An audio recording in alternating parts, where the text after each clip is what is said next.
Hi.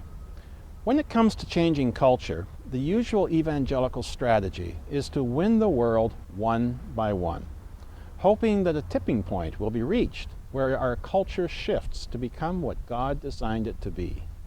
The goal is to change culture from the bottom up. But will this strategy work? In his book, To Change the World, James Davison Hunter says that shaping contemporary culture is not a democratic bottom-up process.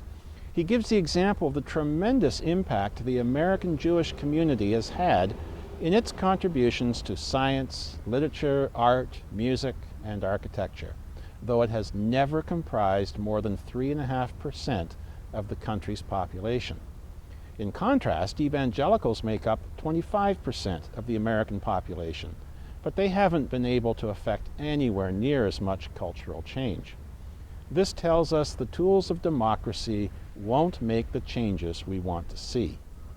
Cultural change is actually initiated by cultural elites. These are the philosophers, academics, and artists who, through intellectual and social capital, set their agenda in motion.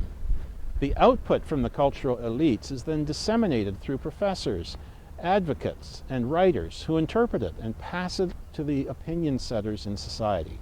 Finally, the public experiences the new culture as it is realized.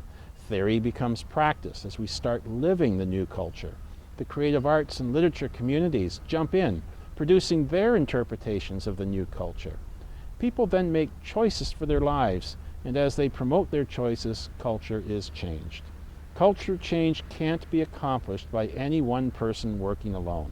It takes a multi-pronged, holistic approach. The elements of change need to work together. Advocacy alone, for example, is not enough without the support of the elites.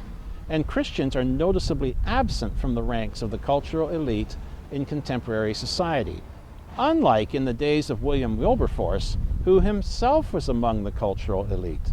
Today's influencers typically have no religious background at all. So how can Christians join the cultural elite? By engaging them, advancing the careers of other Christians who could join them, and building our institutional capacity to support them. Culture change should begin by imagining how to introduce elements of God's ideal future into the present. This is what Jesus meant when he said the kingdom of heaven has drawn near or is at hand. He inaugurated the kingdom by living it out in his life and ministry.